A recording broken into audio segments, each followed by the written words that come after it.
Imagine being told that the gods of Africa never left, that they are not relics locked in the past, but living forces moving quietly through the rhythms of our world. From the rising of the sun to the crash of thunder, from the flowing of rivers to the unfolding of destiny, they are still here. The question is, are these cosmic beings only poetic metaphors, or are they powers that still intervene in the fabric of life? For too long, African deities and spirits have been spoken of as myths, curiosities of folklore, or colorful tales meant for storytelling by the fireside. Yet within the traditions of Kmet, Yoruba, Akan, Fon, and countless others, these beings were never myths in the way colonizers framed them. They were laws of existence, personified forces through which people understood creation, morality, and balance.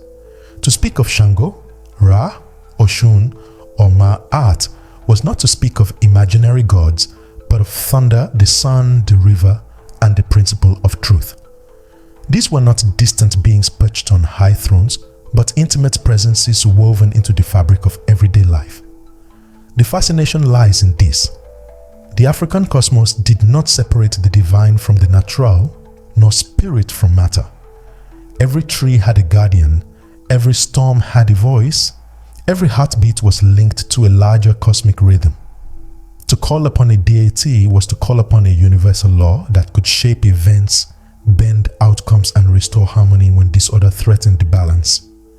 Today, many still feel their presence, whether through rituals carried into the diaspora, dreams that echo with ancestral messages, or the uncanny power of natural forces that remind us of their dominion. These beings endure because they were never trapped in temples or scriptures alone. They live in rivers that still flow, in fires that still burn, and in the justice that still demands to be upheld. To enter this story is to question everything we thought we knew about myth.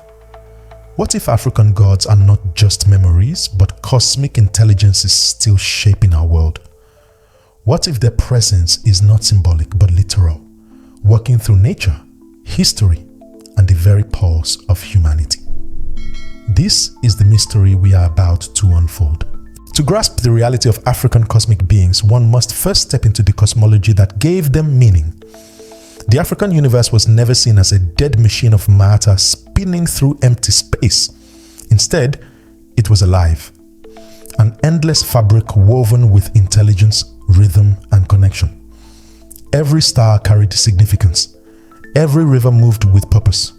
Every tree and stone pulsed with life force. Existence was not a collection of isolated parts, but a network of interwoven threads, where the seen and unseen were in constant dialogue. In this worldview, nothing stood alone. The rains that fell on the soil were understood as blessings, carrying the voice of sky beings who governed fertility. The wind that moved through the savannah was not random. It was the breath of spirits that watched over the balance of life. Mountains were not simply geological structures, but sacred abodes of beings who anchored the energies of earth and sky. To live within this cosmos was to live in a conversation with forces that were always near, never distant. The divine beings of Africa were not imagined as remote rulers sitting in some unreachable heaven. They were embodiments of cosmic laws, each one representing principles that sustain existence. To speak of Ma'at in Kmet was to invoke the law of truth and balance that keeps the universe from collapsing into chaos. To honor Shango in Yoruba cosmology was to acknowledge the power of thunder and justice, forces that could destroy but also protect. To pour libation for Oshun was to affirm the cosmic role of rivers, fertility, and sweetness in the continuity of life. These beings were not abstractions but living principles experienced in the natural world and mirrored in the lives of human beings. At the core of this cosmological vision lies a simple yet profound truth. Spirit precedes matter. What happens in the visible world is only the echo of what has already taken place in the unseen. Every birth, every storm, every war was first conceived in spirit before it appeared in the flesh. This principle shaped every aspect of life. Farmers did not plant seeds without first honoring the unseen forces of fertility. Warriors did not march to battle without first invoking spiritual alignment. Families did not celebrate birth or mourn death without acknowledging that each moment was linked to a larger cosmic cycle. Spirit was not secondary to matter. It was the blueprint from which matter emerged. This belief explained why divine beings existed in every aspect of nature. The river was not just water, but a flowing presence of a goddess. The sky was not just air, but the dwelling place of cosmic guardians. The iron used to forge tools carried the power of Ogun, the deity of technology and transformation. Fire was not only heat, but a messenger of spirit capable of cleansing, destroying, and renewing. By recognizing these presences, Africans affirmed that life was sacred at every level, and that human beings could not dominate nature but must live in harmony with it. To live in this worldview was to accept that one was never alone. Every action resonated outward, touching ancestors, deities, and cosmic laws. To lie, to steal, or to violate sacred order was not just a personal failing but a disturbance of the cosmic web. Conversely, to live in truth and balance was to align oneself with forces that could protect, uplift, and guide.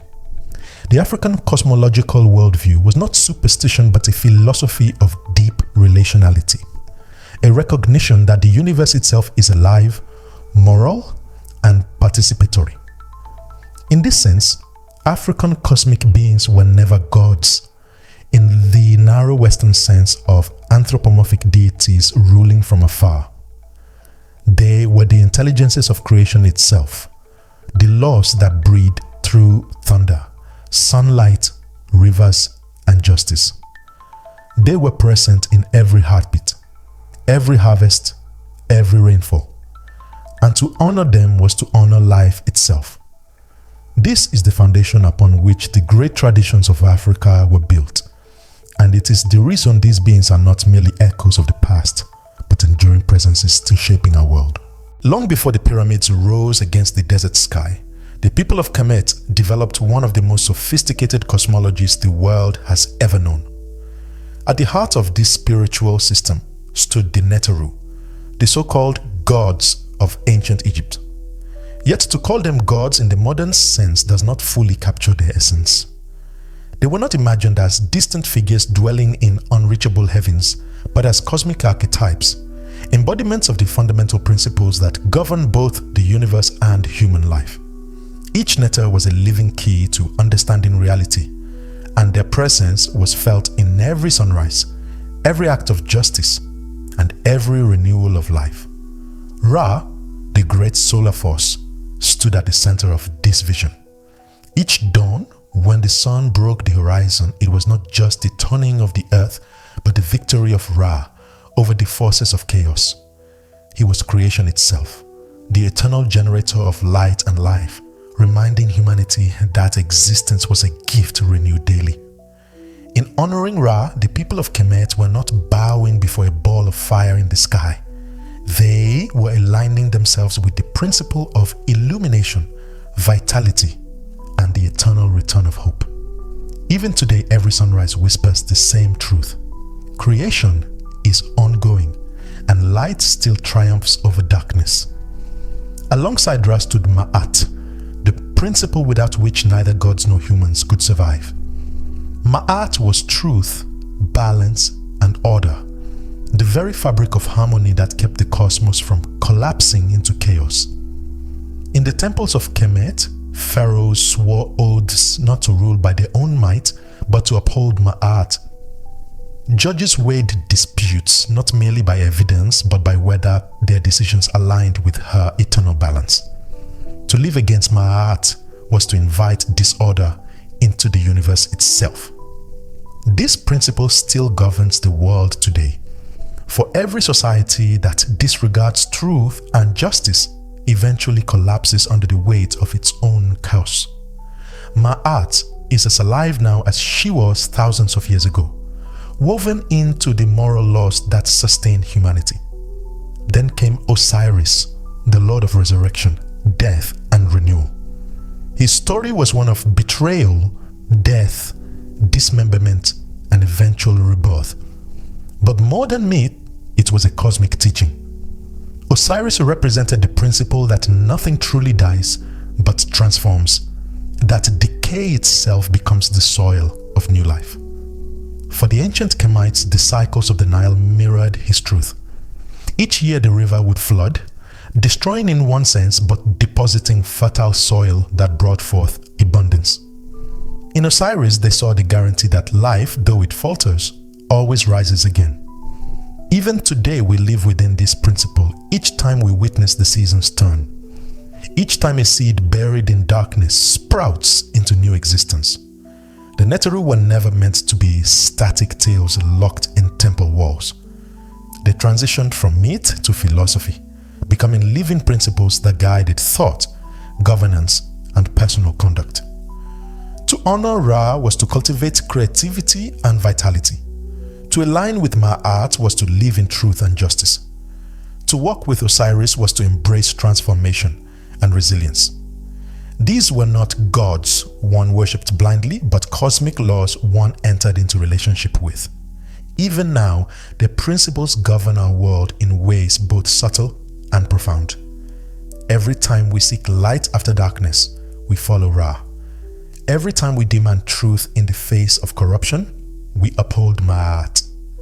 Every time we rise from loss and begin anew, we embody Osiris. The ancients of Kmet were not offering fairy tales, but profound insights into how the universe works and how humans can thrive within it. Thus, the netu remain alive not only in the sands of Egypt, but in the very structure of existence. They remind us that creation, order, and renewal are not abstract ideas, but eternal realities. The ancients clothed these realities in story and symbol, but their essence is timeless. To rediscover them is not to dwell in the past. It is to recognize that we still live within their laws, that the netu still shape our world as they always have. Among the most enduring and influential traditions of African spirituality are those of the Yoruba people, whose cosmology gave birth to the orishas, divine intelligences that embody the forces of nature and the laws of human destiny. Unlike distant gods imagined as separate from the world, the orishas are woven into the very fabric of creation. They live in thunder and rivers, in iron and fire, in love and justice. To honor the orishas was never to worship abstract beings, but to recognize and align with the powers that sustain life itself. Three of the most renowned orishas, Shango, Oshun, and Ogun, continue to reveal just how alive these forces remain in our modern world. Shango, the orisha of thunder and justice, embodies the raw power of lightning and the authority of law. In Yoruba tradition, when thunder cracks across the sky, it is not simply a natural phenomenon, but the voice of Shango declaring truth and judgment. He is both fierce warrior and righteous king, symbolizing the balance of strength with responsibility. Communities once invoked Shango when seeking justice, knowing that lies could not stand beneath his gaze. Even today, thunderstorms carry the same resonance. Every time lightning splits the sky and thunder rolls through the air, it echoes the presence of Shango, reminding humanity that power without justice is destruction, but power aligned with righteousness is protection. In modern times, when societies struggle with corruption and inequality, the principle of Shango remains a living law, that true authority must be rooted in justice, or it will fall. If Shango is thunder, then Oshun is the flowing river, the sweet waters that nourish life and embody love, fertility, and beauty. She is one of the most beloved orishas, known for her gentleness, generosity, and irresistible charm. In Yoruba cosmology, Oshun is the essence of sweetness in life, the reminder that even in struggle, joy and tenderness are necessary for survival. Her rivers are not only sources of physical water, but channels of spiritual renewal. Even today, people gather at sacred rivers to honor her, offering honey, flowers, and songs. In every stream that flows, every rainfall that nurtures crops, every gesture of compassion or spark of romance, the presence of Oshun is felt. Modern movements celebrating feminine power, love, and healing unknowingly echo her principle. For Oshun represents the truth that life cannot be sustained by force alone. It requires sweetness, intimacy, and care. Then there is Ogun, the orisha of iron, technology, and warfare. Ogun embodies transformation through tools, machines, and the forging of strength. In the old days, Ogun was invoked before entering battle, for he gave warriors the courage to fight and the weapons to defend. Blacksmiths also honored Ogun, knowing that every strike of the hammer was a sacred act that shaped human destiny. But Ogun's presence has not faded into history. Today he governs the cars we drive, the trains we ride, the machines that build our cities, and the weapons that wage modern wars. Every piece of iron, from surgical instruments that save lives to engines that move goods across nations, carries the principle of Ogun. He is the reminder that technology is never neutral. It can protect or destroy, liberate or enslave, depending on how it is aligned. To respect Ogun is to respect the power of human innovation while never forgetting its dangers when divorced from morality. These orishas, Shango, Oshun, Ogun, are not confined to the Yoruba homeland alone. Through the trauma of slavery and the resilience of African people, their presence traveled across the oceans and took root in the diaspora. In Brazil, they live in the rhythms of candomblé, where Shango is honored as Zango and Oshun as Oksum. Their songs and rituals still vibrant beneath the tropical sky. In Cuba, they thrive in Santeria, where Ogun, Oshun, and Shango are invoked in ceremonies blending the Yoruba roots with Catholic symbolism. In Haiti, they find expression through Voodoo, where the LWA carry the same principles under different names. These continuities are proof of survival, testaments that even when people were uprooted and enslaved, their cosmic beings remained with them, giving strength, identity, and hope. The endurance of the orishas reveals a profound truth. These beings were never bound to one place or one time. They are universal principles, alive in rivers and storms, in machines and justice systems, in songs and rituals carried across continents. They adapt because they are not static myths but dynamic forces of existence. The diaspora did not merely preserve them. It expanded their reach, embedding them into new cultures, languages, and histories while keeping the essence intact. Today, to speak of Shango, Oshun, or Ogun is to speak of realities we still live with. Storms still strike with thunderous justice. Rivers still nourish with tenderness. Iron still shapes our world in both creation and destruction. The orishas remind us that nature and human destiny are inseparable, that spiritual forces continue to move through every element of our lives. They are not distant deities of a forgotten past, but active presences shaping our present and guiding our future. Thus, the orishas of Yoruba cosmology are more than mythological figures. They are living truths that reveal how deeply Africa understood the cosmos. They show us that to honor thunder is to honor justice. To honor rivers is to honor love. To honor iron is to honor both the gift and responsibility of technology. In a world struggling with imbalance, inequality, and reckless innovation, their voices call out more urgently than ever. The orishas are still here, reminding us that spirit shapes matter, that the divine breathes through nature, and that to align with the principles is to align with the eternal laws that govern life itself. Beyond the Yoruba orishas and the Kemetic netu lies another vast ocean of African spirituality, one that flows through the Iwi and Fon peoples of West Africa in the form of Vodun, and through the Akan of Ghana in their reverence for the Abosom. These traditions carry the same principle we have seen before, that the divine is not distant but immediate, that cosmic beings are woven into the natural and social order, mediating between humanity and the ultimate source of creation. In Vodun and in the worship of the Abosom, we encounter beings who stand as guardians, teachers, and mediators of cosmic law, still shaping lives and communities today.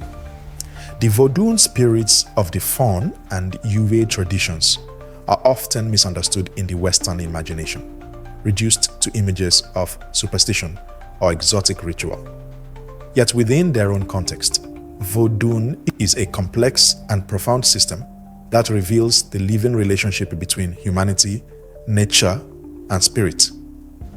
These beings are not random inventions but cosmic mediators, channels through which humans interact with Mawulisa, the supreme creative force.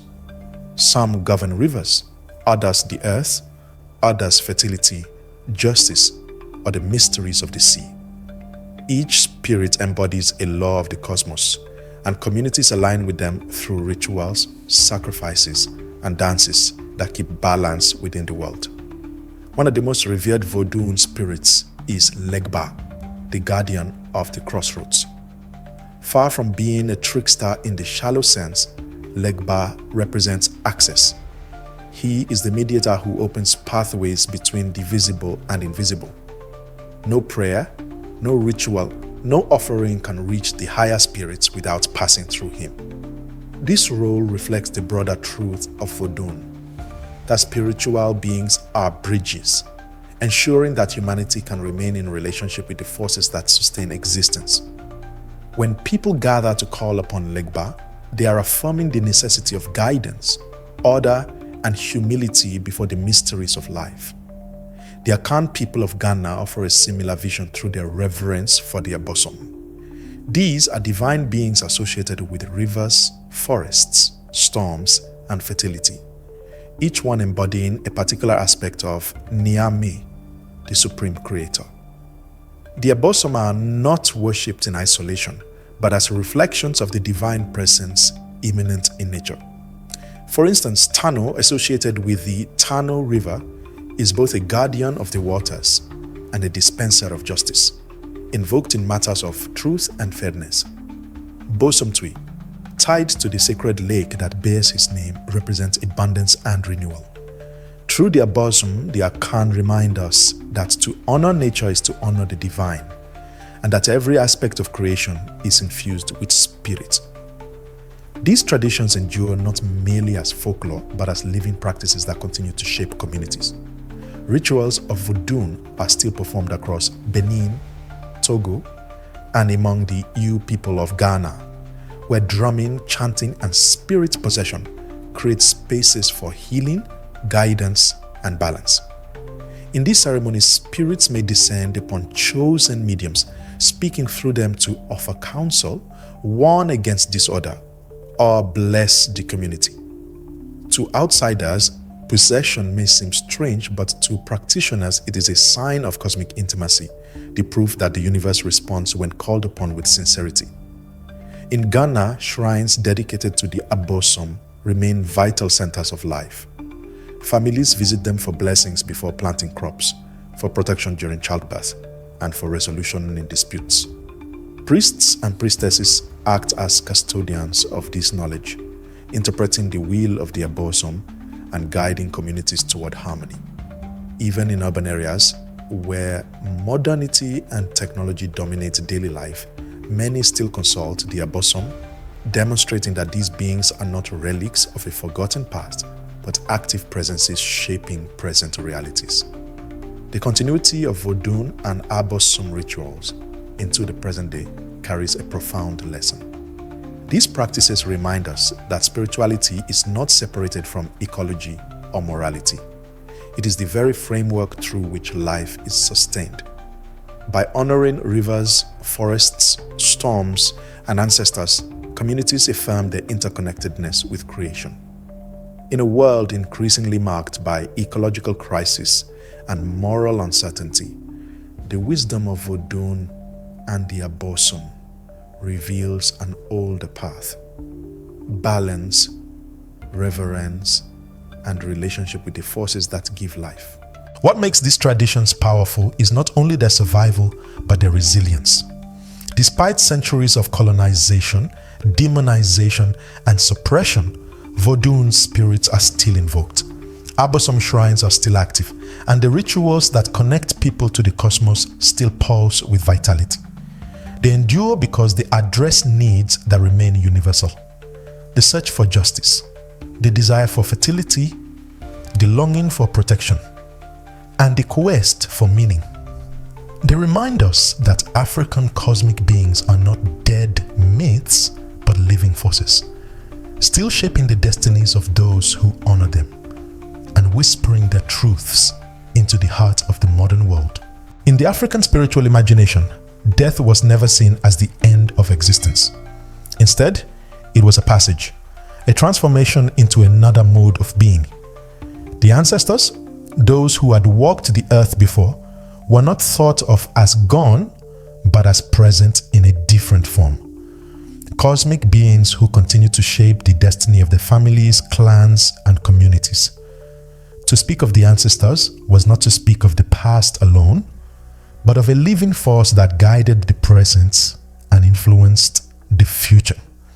They were the bridge between the visible and invisible, between the human and the divine. This understanding gave ancestral veneration a central place in African life. To pour libation, to call upon one's forebears by name, to honor their memory and ritual was not merely an act of remembrance. It was a renewal of relationship, a recognition that those who came before remained active participants in the unfolding of life.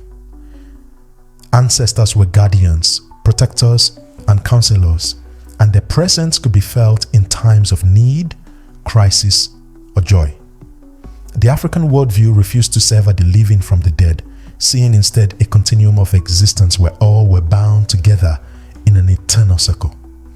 Dreams and visions were often the stage upon which this cosmic relationship revealed itself.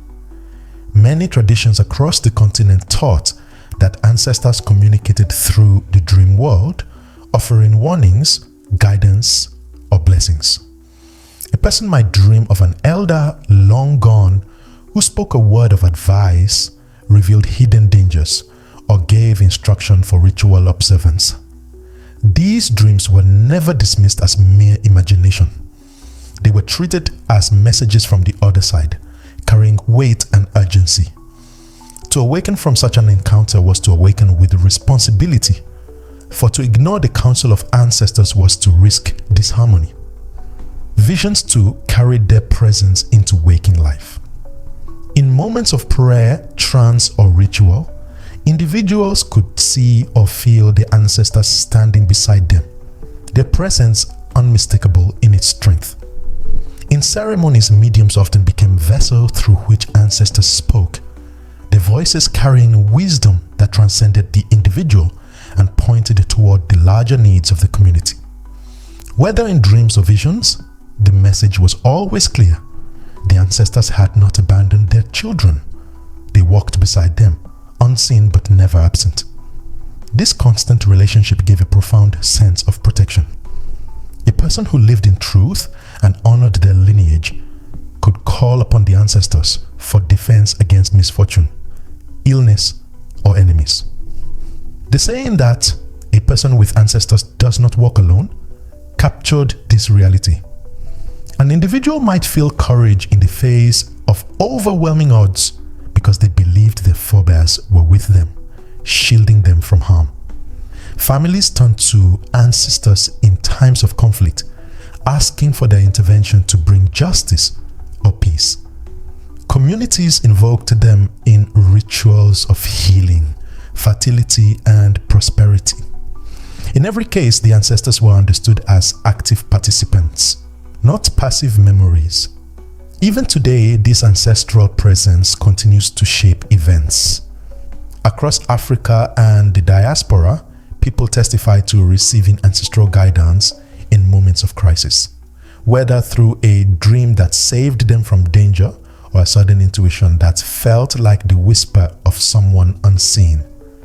In many liberation movements, fighters carried the conviction that their ancestors were fighting alongside them, that they drew strength not just from their comrades, but from generations who had resisted before.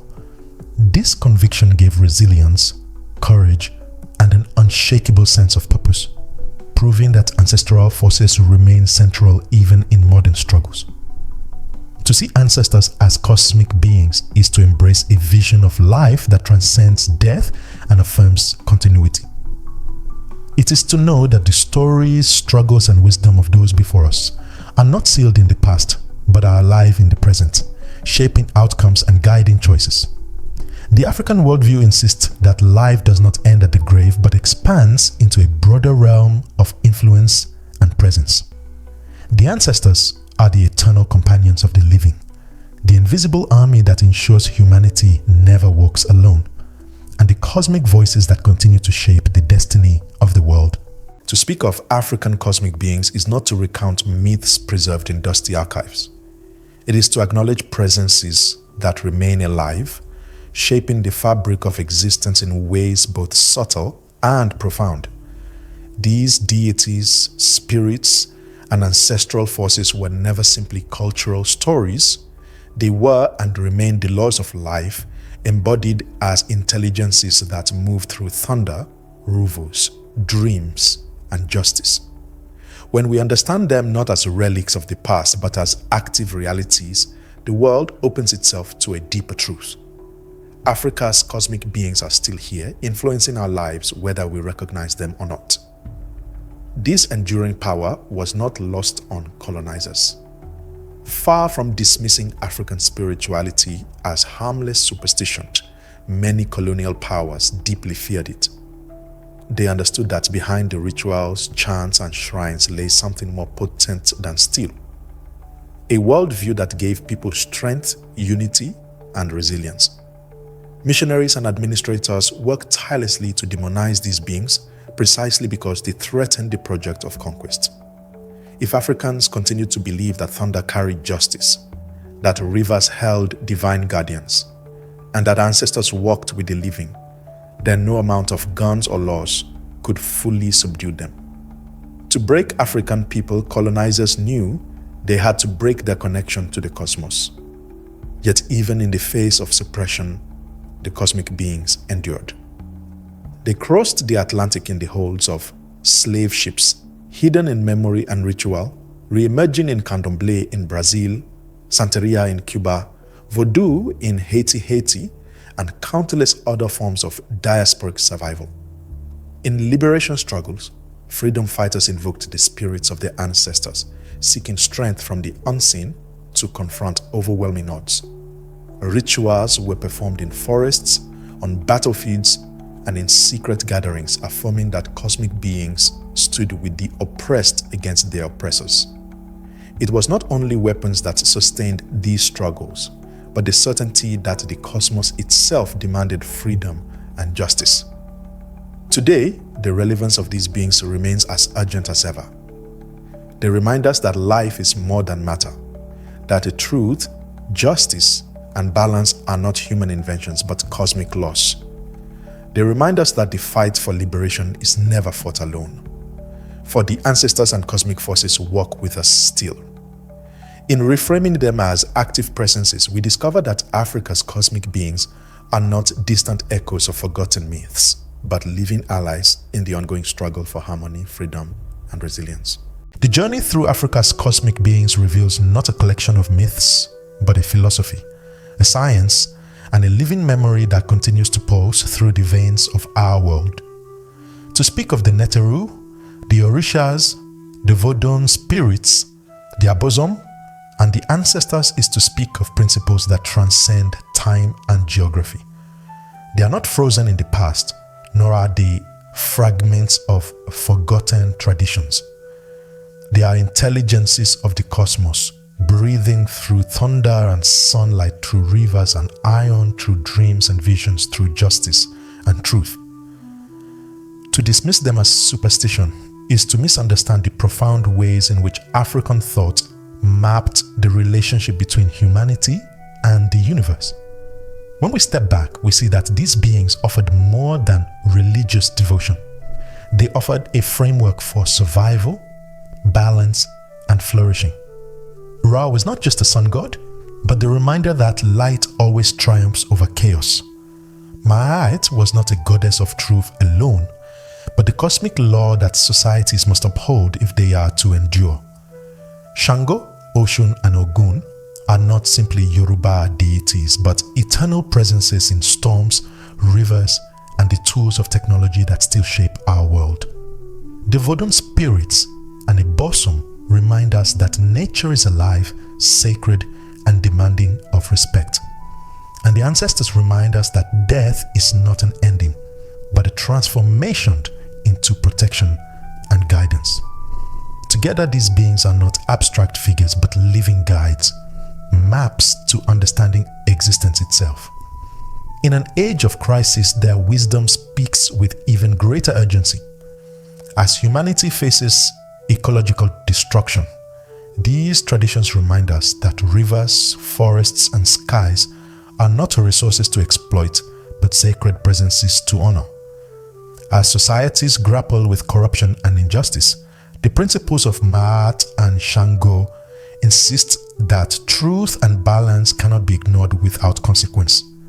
As technology accelerates faster than ethics, Ogun's dual power warns us that creation without morality leads to destruction.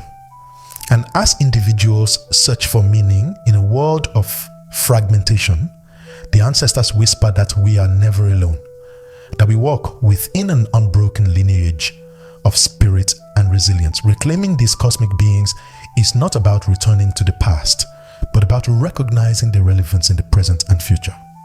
It is about decolonizing our understanding of spirituality and embracing the idea that African wisdom systems contain truths that can guide us through today's challenges. These beings invite us to live not as isolated individuals in a meaningless universe, but as participants in a living cosmos bound together by spirit and law. If this journey has stirred something within you, then you already know these truths are not forgotten. They are alive, waiting to be remembered. Honor them not only by listening, but by acting. Like this video if you believe Africa's wisdom should rise again. Comment with the cosmic force or ancestor that resonates with you most. And subscribe not just as a click, but as an invocation. An agreement to walk with us on more journeys into the timeless wisdom of Africa's ancestors, whose voices still echo, whose presence still shapes, and whose power still endures.